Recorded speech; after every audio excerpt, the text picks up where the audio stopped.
Right, all right. If you got your Bible, open up to Genesis chapter 40.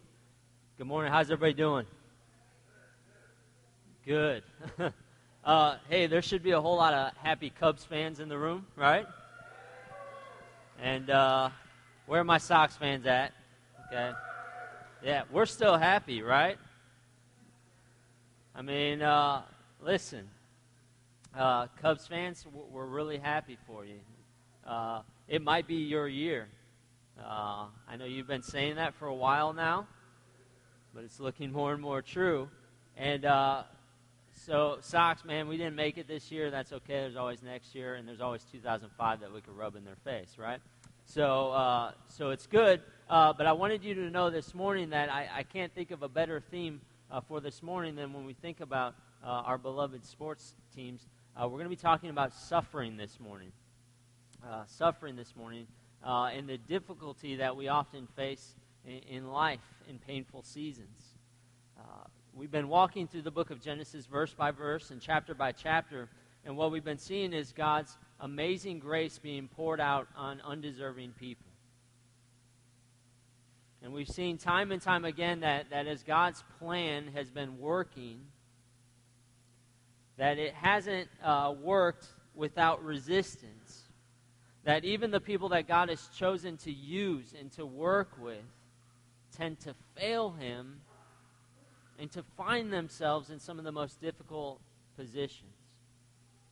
We've been looking through the life of one of those people, a man by the name of Joseph, whom is part of a bigger family that God chose to be the family, to be the people that God would bring rescue to the entire world.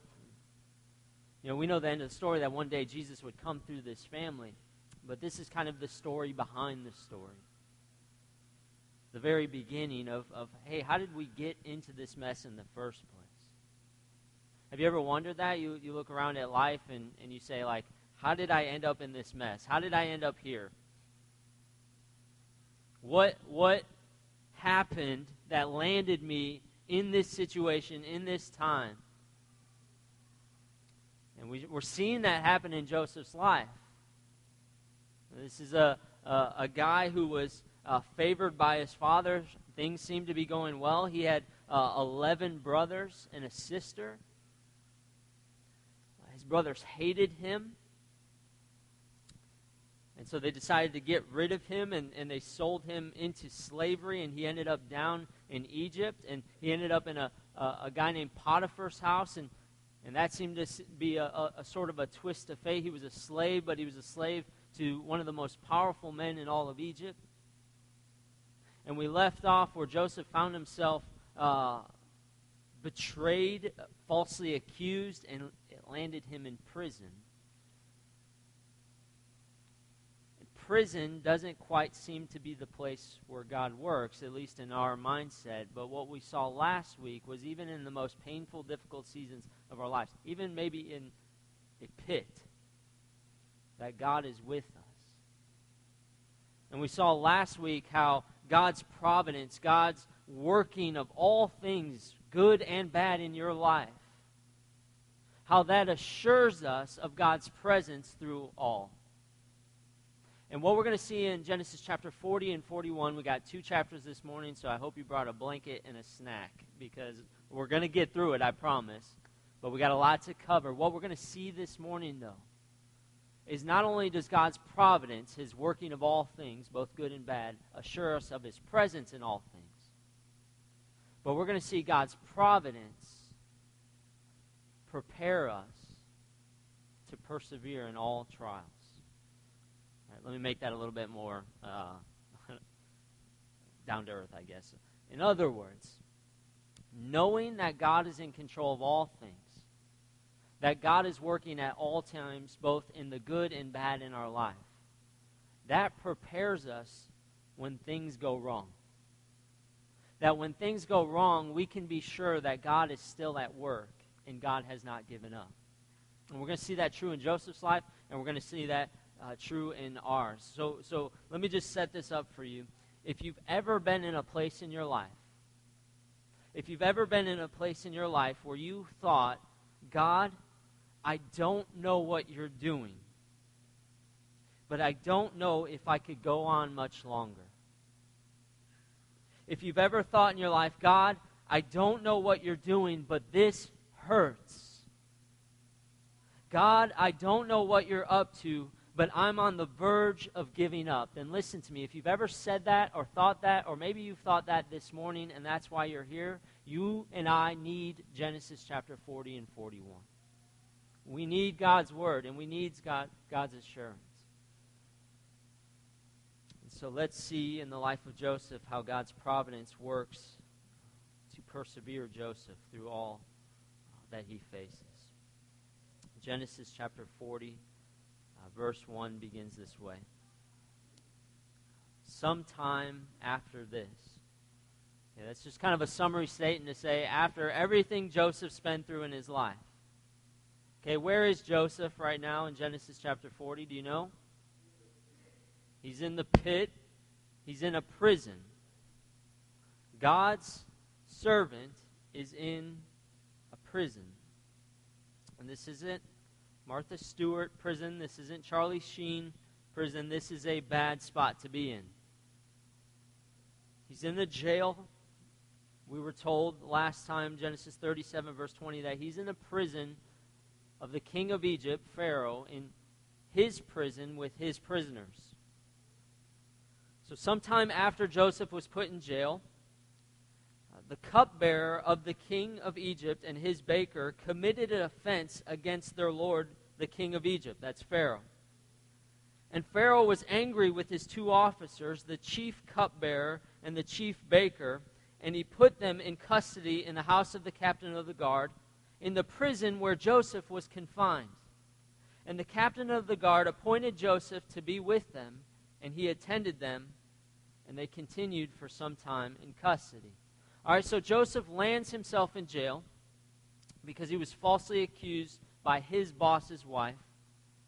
All right, he's in jail, but he didn't belong there. Okay, it was not his fault. He was innocent, but he found himself in prison. And the particular prison he was in was reserved only for the people that Pharaoh, the king of Egypt, wanted for his own prisoners. In other words, this was one of the most high-secure, remote, difficult prisons in all of Egypt. In other words, no one ever wants to go to prison, but you definitely don't want to end up in Pharaoh's prison.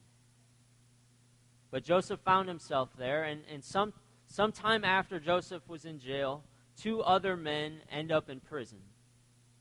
We're told that the Pharaoh's cupbearer, his chief cupbearer, and his chief baker land themselves in jail. Now we have to think about this because probably in our minds we have an image of what a cupbearer and a baker look like, right? Here's mine, okay? All right, when I think of a cupbearer and I think of a baker, I think of, do you know who that is? Okay, only my hockey fans will know. So that's Philip Pritchard. Philip Pritchard, somehow, I don't know how he got this job, but his job is basically to stay with the Stanley Cup. It's basically the trophy of the hockey world. It's what every hockey player wants and desires. So when I think of cupbearer, I think of Philip Pritchard. And then, and this one might be a little bit more relatable. When I think of a baker, I can't help but think of the Cake Boss. How many like that show? Okay. I get fat just watching that show. Like, I don't even eat cake, but it's just, Carlos is amazing cake, a baker. All right? Now, that's what I picture in my mind, but that's not what Genesis chapter 40 is talking about. You could take that off because, I know how attractive they are, and you might get distracted. That was a joke. Unless you guys actually, no, never mind. A chief cupbearer and a chief baker back then weren't just some servantiles. They weren't some servants, some lowly servants that just made food and got a drink for the Pharaoh. These men had to be trusted. In fact, we're told in Genesis 40 that they're officers. They're high-ranking officials in Pharaoh's kingdom. Why? Because they had the ability to kill the king. Do you remember Potiphar, when Potiphar put Joseph in charge, he put him in charge of everything but what? His food. Why? He didn't want to be killed, right? He didn't want to be poisoned. Well, Pharaoh, on a much greater, right, people probably want the king of Egypt dead. And so he had to have some trusted men. Well, somewhere along the line, these two trusted men fell out of grace with Pharaoh. And they found themselves in prison. And the prison that they found themselves in is the same prison that Joseph was in. Now, I want you to think about the bigger picture here. Why were the cupbearer and the baker in prison? Who did they disobey?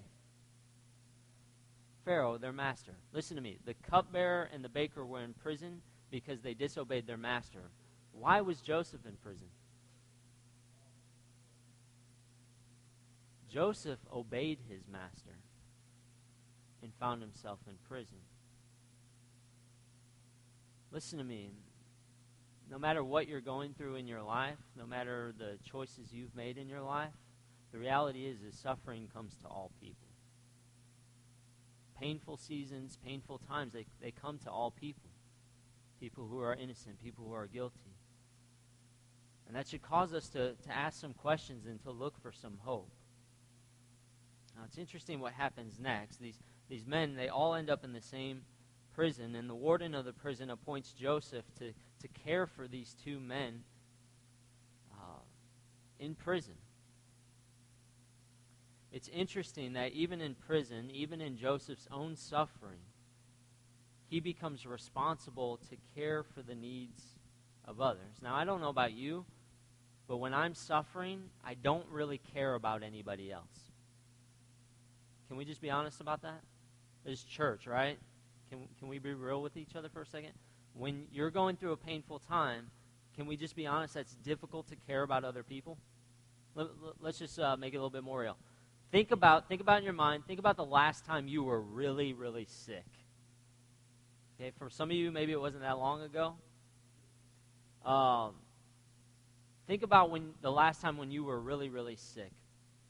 Now, I realize some of you have this, super ability to continue to function and operate despite being sick, and your name is mothers and women. Women, you have this phenomenal gift of, you can have the bubonic plague and you're still going to work, right? You're going to get things done. Kids are going to get taken care of, right? All that. But men, we got to be honest. We're babies when we get sick. We can have the same thing, but it's 10 times worse. And but let's be honest. When you're sick, the last thing you want to do is help somebody else or care about somebody else or take care of somebody else, right? The last thing you want to do, men, when we're sick, the last thing we want to do is take out the garbage or do the dishes, right? That's the last thing we want to do. So we have to be honest. Suffering comes to all people. And when suffering comes, what do we tend to do? We tend to get very selfish. We tend to only think about ourselves, and we don't want to do anything for anyone else. But Joseph is a godly man. He loves the Lord, and because he loves the Lord, he is put in charge of caring for these two men, even in his own suffering. And look what happens next in verse 5.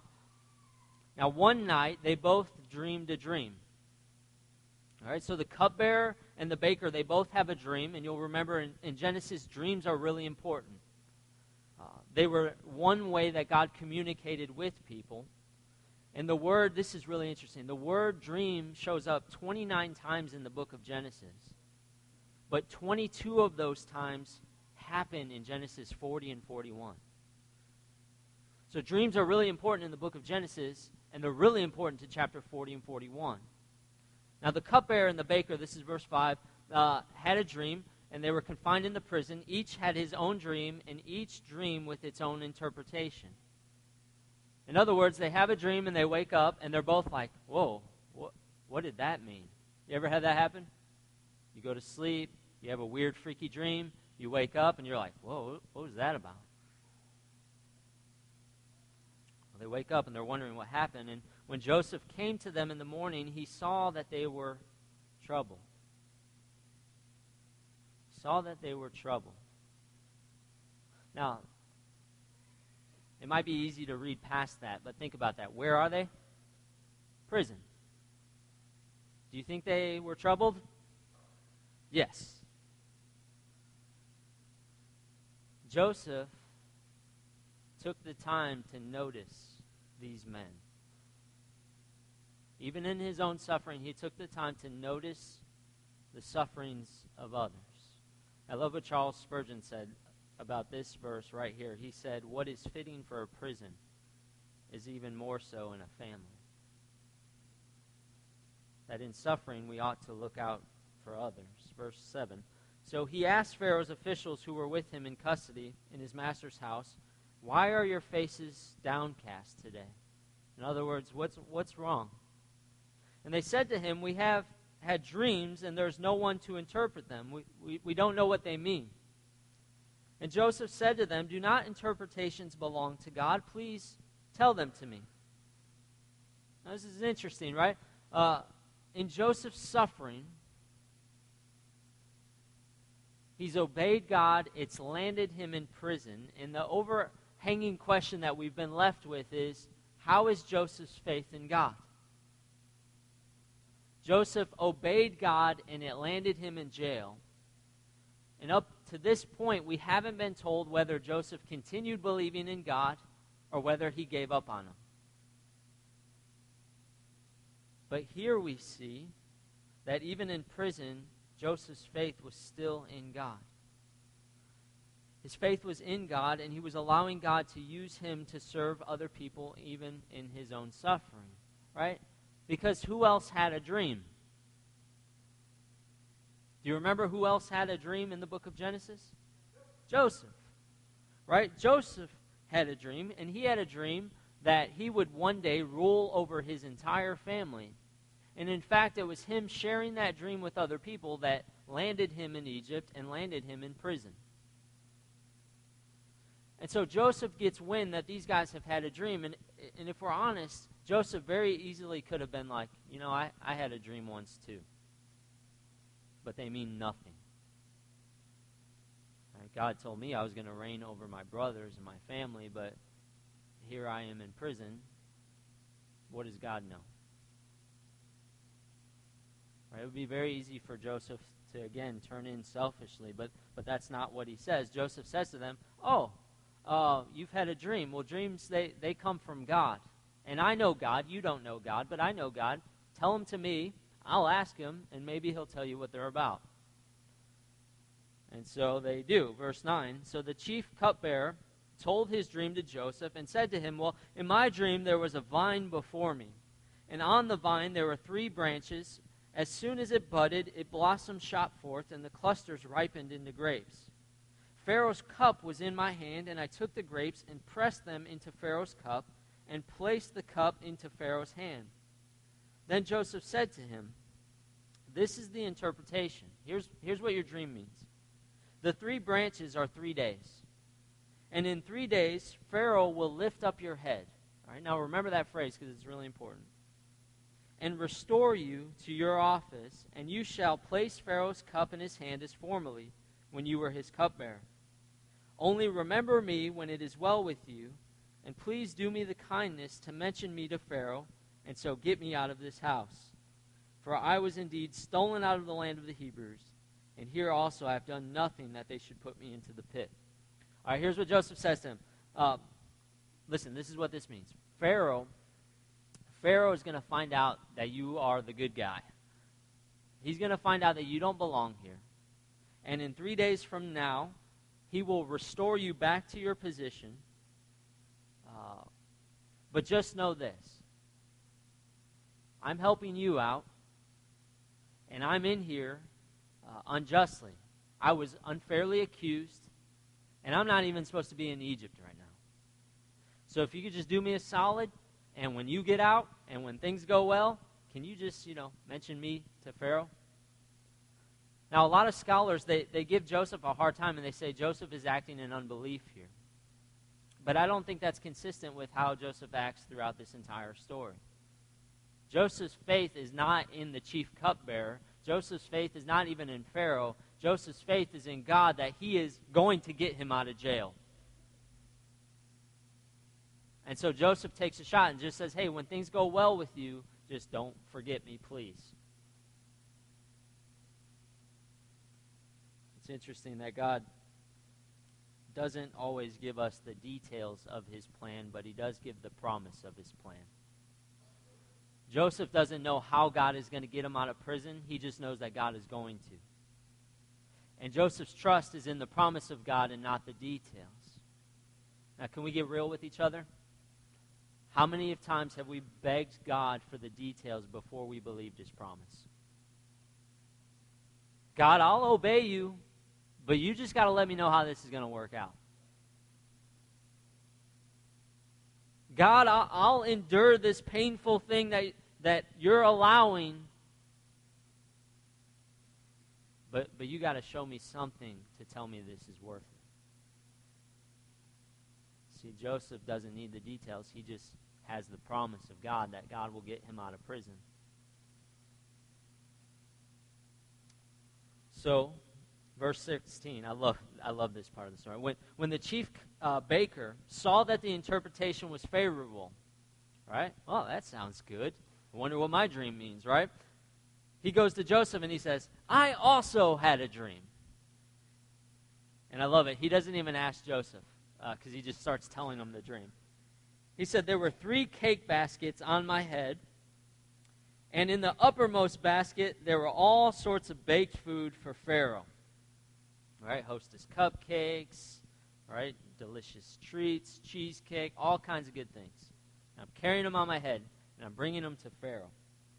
Then he says this, but the birds were eating it out of the basket of my head.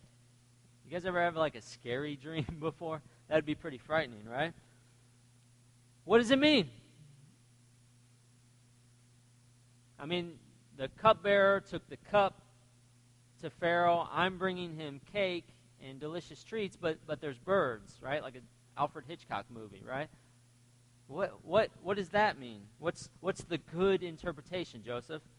Well, verse 18, and Joseph answered and said, this is the interpretation. All right? And at this point, I just picture the baker. He's really excited, right? Like he's hanging on every word that Joseph is saying.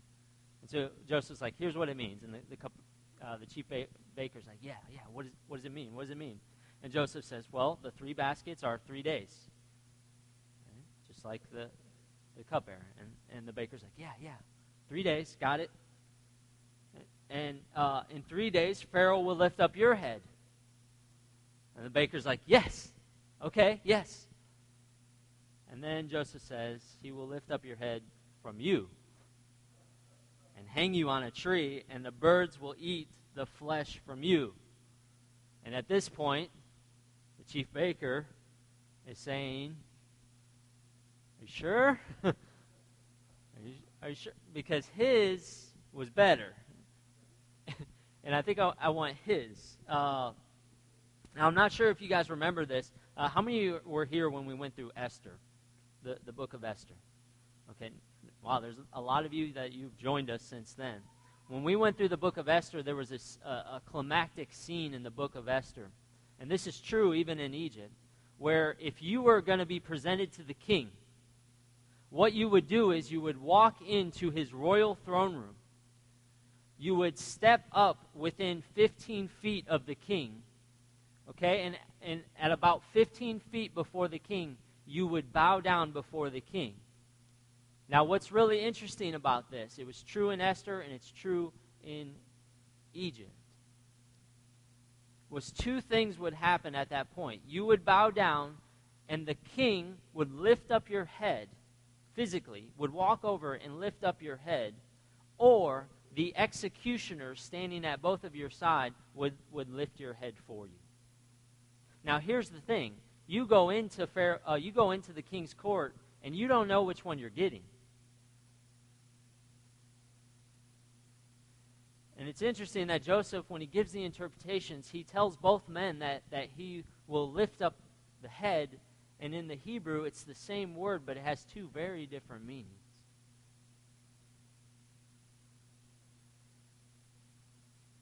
So Joseph tells the cupbearer, in 3 days Pharaoh will lift up your head metaphorically and restore you. But to the chief baker, he tells him in 3 days Pharaoh will literally lift up your head and kill you. Now, can I just state the obvious? That had to be an awkward 3 days. Right? They had to stay together for 3 more days. And I just picture the chief cupbearer telling the baker, man, that guy's pretty smart. Seems like a good guy, right? And the baker's like, he doesn't know what he's talking about. But look what happens next. Verse 20, on the 3rd day, which was Pharaoh's birthday, he made a feast for all his servants and lifted up the head of the chief cupbearer. By the way, who made the feast?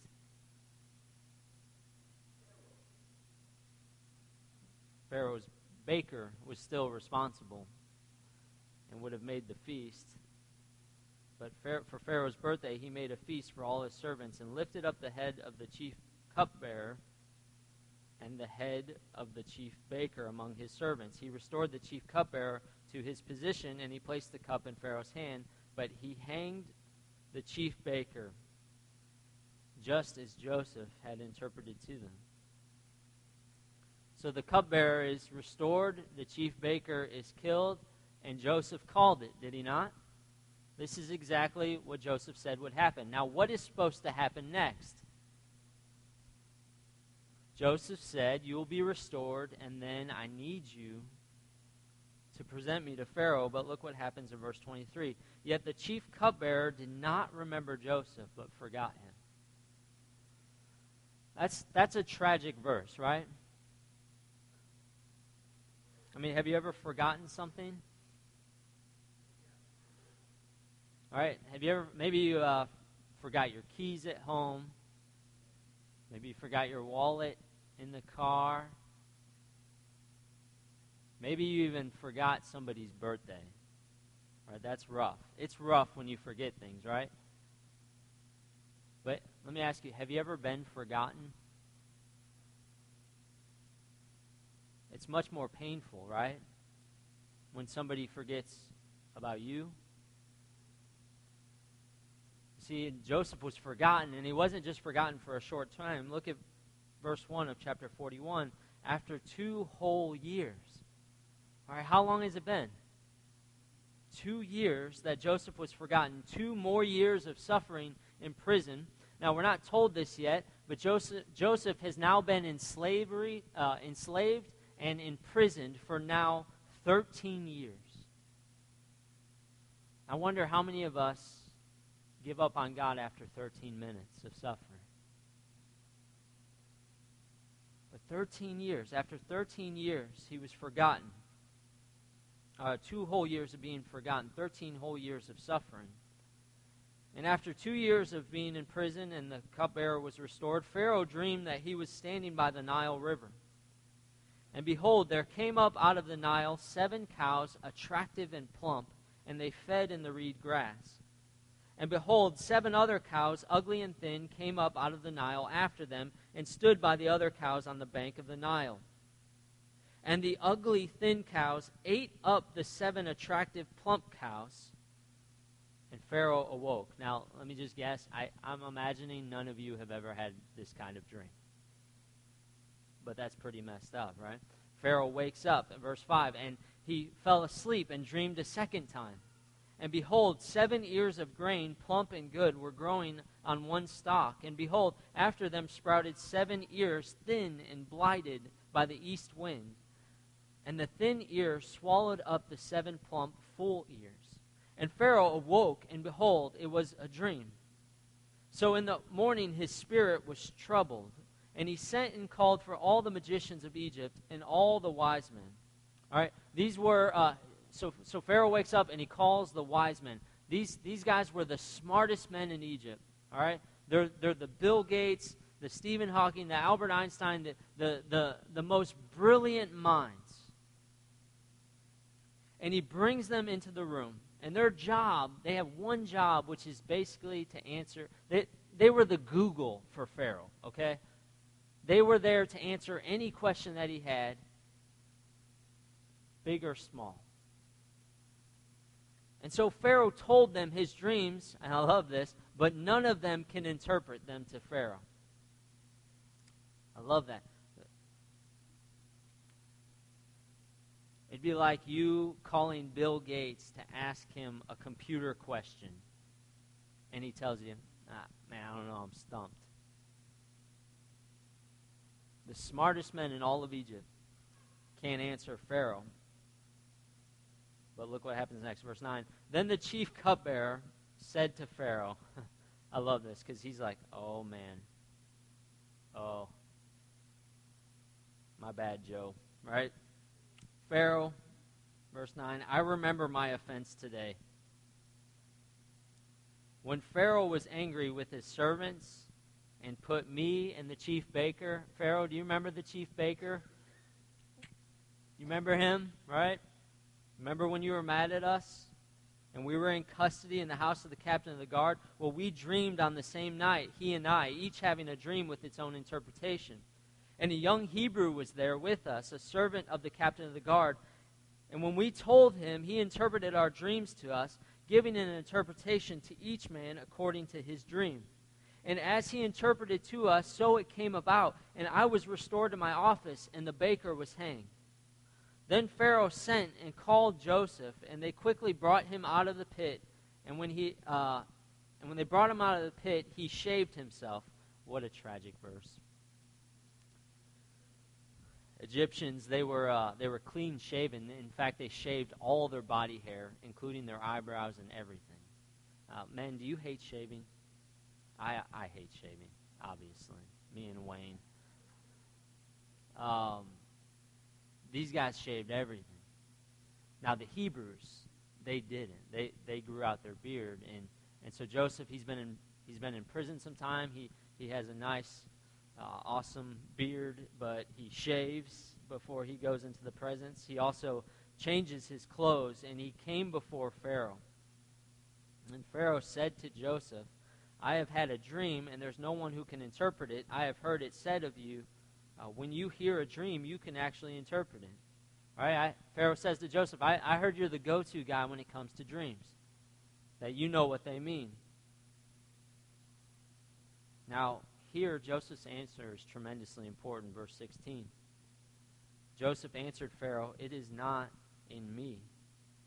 God will give Pharaoh a favorable answer.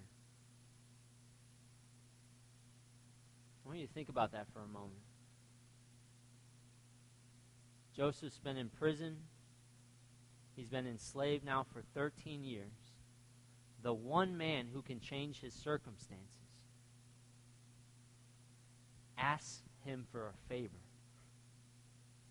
and is even willing to give him credit. At this point, Joseph could say, I'm your guy. I'll do it for you, but it's going to cost you. But that's not what Joseph tells him. Joseph actually tells him, the phrase he uses is, not it. You ever play that as a kid or do that as a kid? Your mom's like, hey, take out the trash, and you look at your brother or sister, and you're like, not it, right? See, that's what Joseph says. Joseph says, not it, not me. Pharaoh, I'm not the one that you're looking for. I'm not the one that you need, Pharaoh. God is. God is the one that you're looking for, and God is the one who actually can help you. Pharaoh, you don't need me, you need God. Now,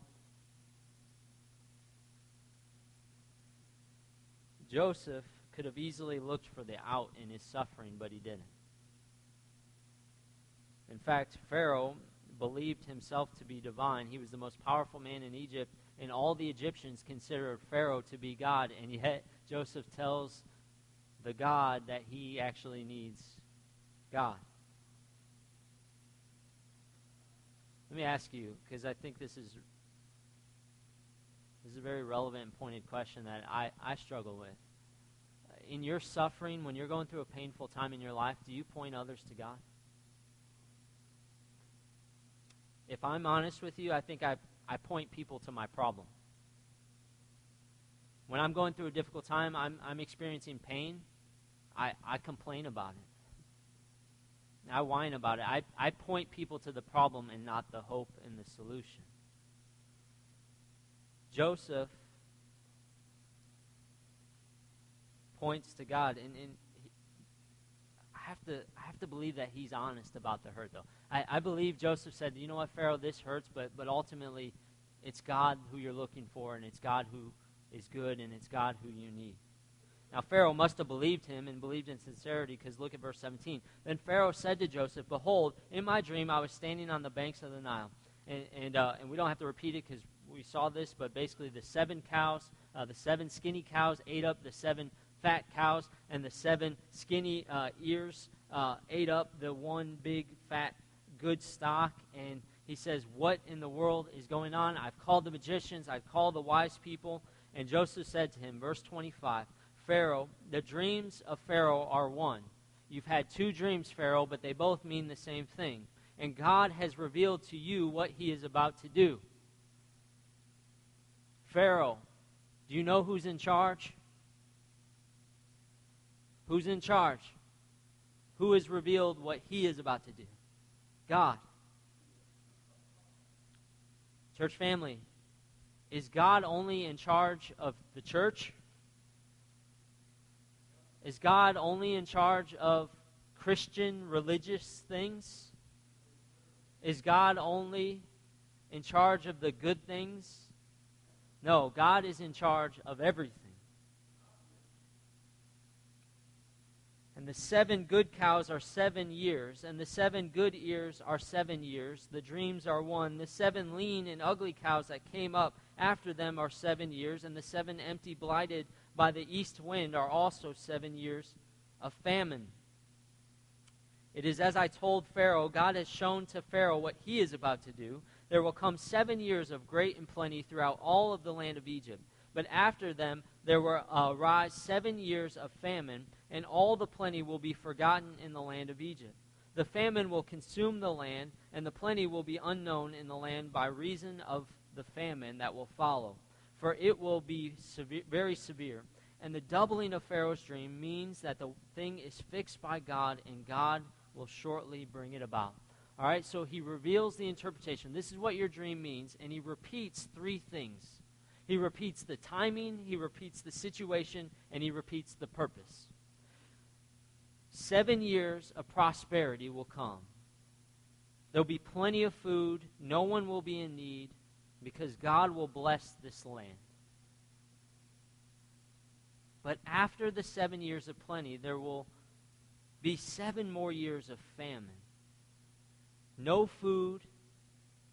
People will forget what it's like to be full, and people will be desperate in need. And God will do this, and God will be the one to bring about, and God will be the one that will be giving and taking away. And listen to me, Pharaoh, not even you can stop God from his purpose. Now let me just say, if Joseph stopped here, then that would be a full interpretation of the dream. No more information would need to be shared. No hope would need to be given. But look what Joseph does in verse 33. Now therefore, let Pharaoh select a discerning and wise man. Wink, wink, right? And set him over the land of Egypt. Let Pharaoh proceed to appoint overseers over the land and take 1/5 of the produce of the land of Egypt during the 7 plentiful years. And let them gather all the food of the good years that are coming, store them up under the authority of Pharaoh for food in the cities, and let them keep it. That food shall be a reserve for the land against the 7 years of famine that are to occur in the land of Egypt, so that the land may not perish through the famine. All right?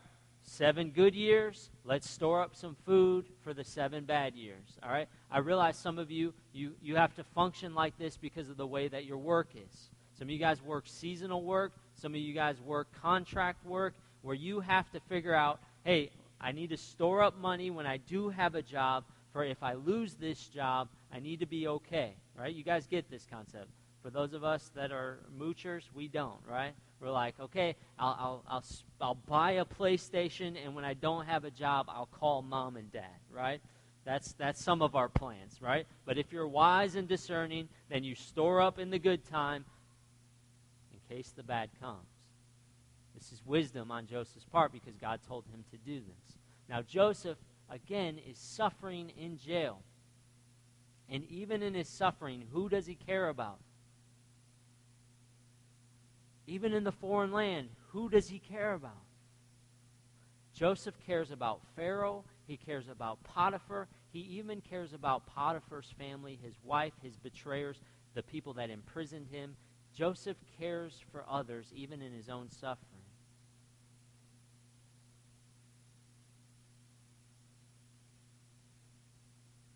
I don't think I would do that. I think if I was suffering and I saw someone I didn't like suffering, I would feel better about my suffering. But Joseph cares, and he proposes this to Pharaoh. Now, at this point, Pharaoh could have said, good idea, kill him now. We don't need him anymore.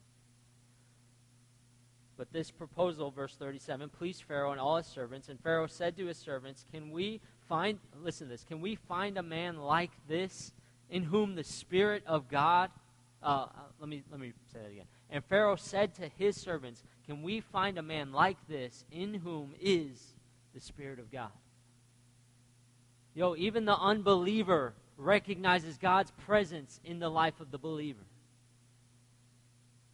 Even Pharaoh, a man who thought he was God, acknowledged God's presence in the wisdom of Joseph, in the care and concern that Joseph demonstrated. Again and again, we have to wonder, would anyone ever say that about us? Pharaoh said to Joseph, since God has shown you all this, there is no one so discerning and wise as you are. You shall be over my house, and all my people shall order themselves as you command. Only regard the throne will be greater than you. In other words, Joseph, you're in charge of everything. But just remember, I get the credit. I'm still boss. You work for me. And Pharaoh said to Joseph, see, I've set you over the land of Egypt. Then Pharaoh took his signet ring from his hand and put it on Joseph's hand and clothed him in garments of fine linen and put a gold chain about his neck. All right? Joseph, here's my credit card. Whatever you need, you get. If you're going to be in charge of Egypt, though, you got to look Egyptian, so we're going to put Egyptian bling-bling on you, right? We're going to give you new fancy Egyptian clothes, nice shoes, right? You're going to have to look Egyptian. Verse 43, and he made him ride in his second chariot, and they called out before him, bow the knee. Thus he set him over the land of Egypt. All right, you got to admit, that would be kind of cool, right? He says, Joseph, you're going to ride second chariot. Pharaoh goes first, you go second, and when people, when you pass people, there will be a guard that yells out, bow your knee, and everybody in Egypt will bow to you. Now, think about this. Imagine that you were given an escort from the president, that wherever you drove, there was a police car in front of you that basically said, get out of the way. Get out of the way. Wayne is coming. Get out of the way. Sharon is coming. Get out of the way. Keith is coming. Get out of the way. Marty is coming. That would be pretty cool, right? Especially in Chicagoland. Get out of the way. Some of you shout that when you drive, right? I do too. Doesn't work as well. But he gives them an Egyptian car, an Egyptian authority. Now remember, how did this day start? Where was Joseph? Jail. And now he's got a police escort. Moreover, verse 44, Pharaoh said to Joseph, I am Pharaoh, and without your consent, no one shall lift up a hand or a foot in all the land of Egypt. And Pharaoh called Joseph's name, let me get this right, Zaphenath Paneah. Right, so he was given an Egyptian name, and he gave him in marriage to Asenath, the daughter of Potiphera, priest of On. So Joseph went out over the land of Egypt.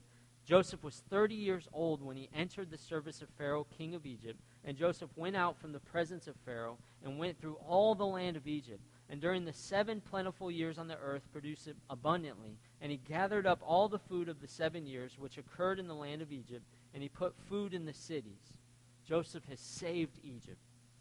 And he put in every city the food from the fields around it, And Joseph stored up grain in great abundance like the sand of the sea until he ceased to measure it, for it could not be counted. All right, church family, you need to know this. God sometimes and often does bless in ways that are over and above anything you could ever ask or count. God has blessed us immeasurably. And before verse 50, before the famine came, 2 sons were born to Joseph. Asenath, the daughter of Potipharah, the priest of On, bore to them. Joseph called the name of the firstborn Manasseh, for he said, God has made me forget all my hardship and all my father's house. And the name of the second son was Epaphram, for God has made me fruitful in the land of my affliction. All right, this is really important because remember, the context of Joseph's life right now is suffering and pain. But we see a dramatic shift in Joseph's circumstances. At this point, Joseph is trusting God, but everything about him has been Egyptified. He now has an Egyptian name, an Egyptian job, an Egyptian wife, Egyptian house, car, clothes, razor, right? Everything about Joseph has become Egyptified. But Joseph refuses to find his identity, who he is, and his faith in these Egyptian things. His identity, who he is not defined by his location, by his circumstance, by his wealth, by his family status. In fact, he calls the land of Egypt his land of affliction. His identity, who he is, isn't defined even by his own suffering. Joseph's identity, who he is, and how he's defined as a person was defined only in the covenant God alone. How do we know this? Well, look what he named his children. Manasseh, which means forget. It's a Hebrew name. You see, in his suffering, Joseph says, you know what? Knowing God, even having all these blessings and being in a very different circumstance, compare nothing to the blessing of being in a relationship with God. My relationship with God has not only made my suffering bearable, but incomparable. That I know that even as painful as this is, knowing God is the greatest blessing that makes any type of suffering forgetful. And Paul picked this up in Romans chapter 8 when he said, for I consider that the sufferings of this present time are not worth comparing with the glory that is to be revealed to us. No matter how painful things get here, it is more painful in hell. And we have this idea of hell as this place where God is absent and Satan is in charge. You need to know this. God is very much present in hell, but it is his wrath against sin completely released. C.S. Lewis said, Satan would want nothing more than for God to leave hell. What he meant by this is the suffering we face on this earth does not compare to the suffering that we deserve. And that God in his grace gives us a way out of suffering through his son, Jesus Christ. And I don't want to jump too far ahead, but Joseph believes this. Joseph believes that trusting in God through the most painful things in this life is better than having a comfortable life here and a painful eternity. So he has a son, and he names him Forget. He has another son, Epaphram, which means fruitful. So forget and fruitful. Now, the Egyptians, they would look at Joseph and say, fruitful, yeah, I get why you would name your kid that. You were in jail, and now you have everything. You have a pimped-out ride. You have authority. You have power. You have all the food that you want. You have nice clothes. You have a wife. You have a family. Yeah, you're fruitful. You're blessed. But this is not what Joseph meant by this. Joseph was giving God credit for all the good in his life. Joseph's definition of success was not having a good job, a big family, wealth, power, but was rather having a right relationship with God. And it's interesting that every day of his life, Joseph would be reminded of God's faithfulness to help him forget his suffering and to be fruitful despite his suffering. Every day of his life and of the lives of his children, Joseph's sons would have to explain to their Egyptian friends their Hebrew name. They would have to talk about it every day. And so let me ask you, in your suffering, what do you tend to talk about most? What defines you? Do you let your suffering dictate your attitude, or do you let your relationship with God dictate how you respond to your suffering? The story closes, verse 53. The 7 years of plenty that occurred in the land of Egypt came to an end, and the 7 years of famine began to come. And Joseph said, there will be famine in all the lands. This is foreshadowing next week. But on all the land of Egypt there was bread. And when all the land of Egypt was famished, the people cried out to Pharaoh for bread. And Pharaoh said to the Egyptians, listen to this, go to Joseph, and what he says to you, do. Right, does that sound familiar? You remember anybody else saying something along those lines? Mary, the mother of Jesus. At the wedding at Cana, Jesus' first miracle, she tells the servants, go do whatever he tells you to do. Pharaoh essentially says, do you need to be saved? Do you need food? Do you need sustenance? Do you need life? Go to Joseph. Go to Joseph. By the way, if you, the Egyptians believed Pharaoh was God. And so they went to their God and asked for help, and he says, go to Joseph. If your God tells you to go to somebody else for help, you need a new God. So when the famine had spread over all the land, Joseph opened up the storehouses and sold to the Egyptians, for the famine was severe in the land of Egypt. Moreover, all the earth came to Egypt, to Joseph, to buy grain, because the famine was severe. All right, now I know what you're thinking. What in the world does a guy in Egypt nearly 4,000 years ago have to do with me right here in Northwest Indiana today? Well, I'm really glad that you asked that out loud to me right now, because I want to answer that. I mean, the most obvious is the fact of the reality of suffering in the world. Every person in the world faces some kind of suffering. And there's physical suffering, there's mental suffering, there's emotional suffering, there's spiritual suffering. There's suffering that happens as a result of other people harming you, and there's suffering in your life because you have made bad choices. Suffering exists because sin exists. And sin exists because we have chosen to rebel against God.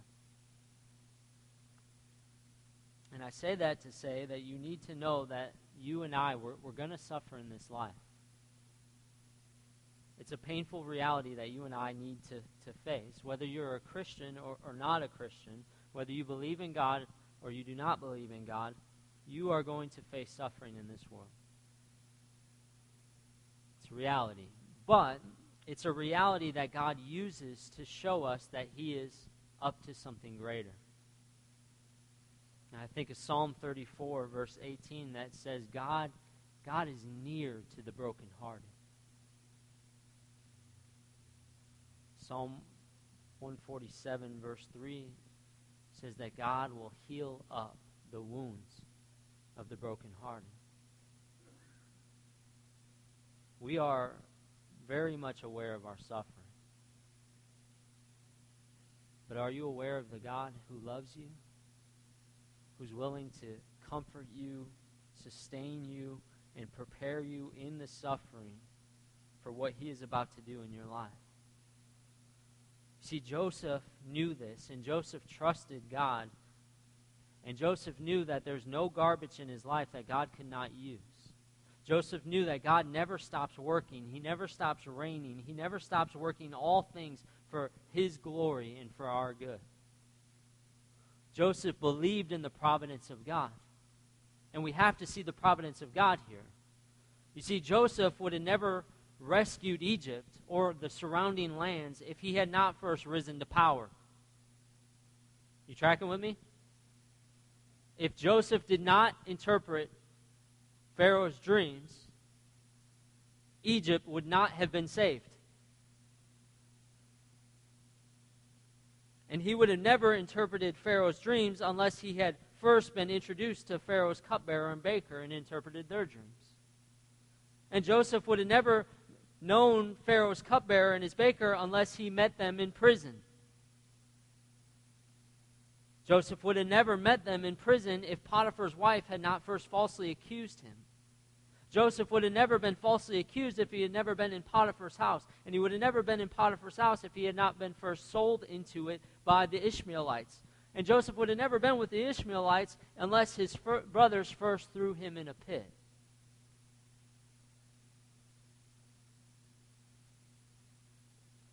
Can you imagine with me if in the pit when Joseph's brothers threw him in there, Joseph looked to God and said, God, I don't know what you're doing. It stinks down here. This is painful. And you know what? I give up and I'm done with you, God.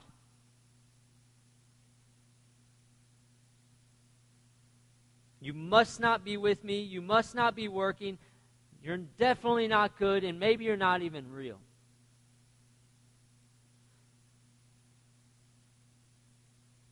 Joseph, in that moment, humbly, patiently, faithfully served God through his suffering. And he believed that God was preparing him to persevere when things started to turn around and be better. Joseph looked at his suffering not as God's absence, but as God's presence working in and through him.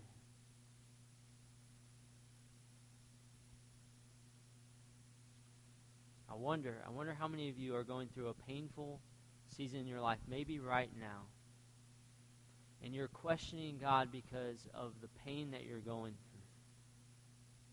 And you're failing to see that God works for his glory and for your good through these painful situations. The reality is you and I don't always know the details of what God is doing. Our suffering should not cause us to question God, but to believe in him, to trust him, that he could work even through the most painful things. Now, how can we know that? How can we believe that? Well, you could take Joseph's word for it. He's another guy like you and I. But I think there's no clearer picture of both the providence of God through suffering and the goodness of God through suffering than the cross of Jesus Christ. You see, Joseph was mostly innocent, but he wasn't perfect. There's countless reasons he could have landed himself in jail just on his own. But Jesus Christ was sinless. He never sinned. He trusted and obeyed God every single day. He did not sin. He did not rebel against God in his thoughts, in his words, in his deeds, in his failure to do good things. Jesus was completely perfect, and yet he suffered. Why? So that you and I can have hope. If God cannot work through suffering, then Jesus died for nothing. But if God can work through Jesus Christ and through his suffering on the cross on your behalf and my behalf, then we can believe that God can work in our life. The question is not whether God is good. The question is, will you trust that he is? The question is not, will you suffer? The question is, will you trust God even through your suffering? Will you believe Jesus Christ? Will you believe that he paid the penalty for your sin on the cross? Will you believe that God is up to something big, even when it seems like things are falling apart? I believe the the resounding answer that Genesis 40 and 41 gives us is that we believe in a God who can work through the most painful situations. And because of the innocence of Jesus Christ, and because of his death on the cross for us, and our faith through him and the power of his resurrection, you and I, maybe we're in the pit, in the prison today, but there is coming a day where God is going to bring us to himself. He is going to bless us immeasurably with his presence, and that we could be with him forever. What are you going through? What are you going through that is so painful that God cannot work? And will you trust him today? Father, thank you for your Son, Jesus Christ.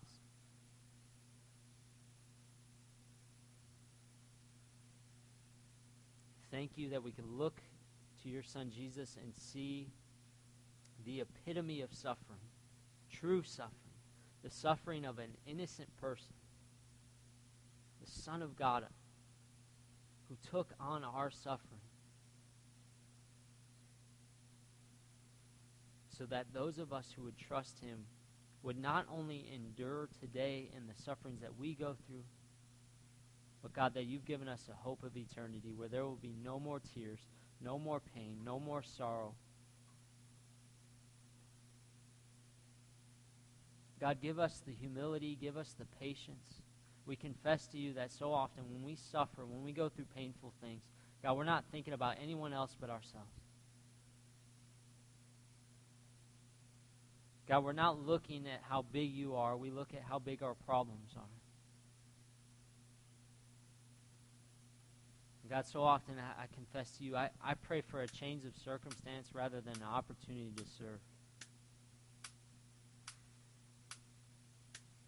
So, Father, in this moment of responding to your word, I pray that you would give us hope. Give us hope no matter what we're going through, whether it's physical suffering and pain, God, whether it's emotional suffering or relational suffering or psychological suffering, whatever we're going through. Help us to see and to believe that you're working through it all. Father, we thank you for your Son, Jesus Christ, and it's only by the power of his name that we could ever pray these things or hope for anything. And so it's in Jesus' name we pray. Amen.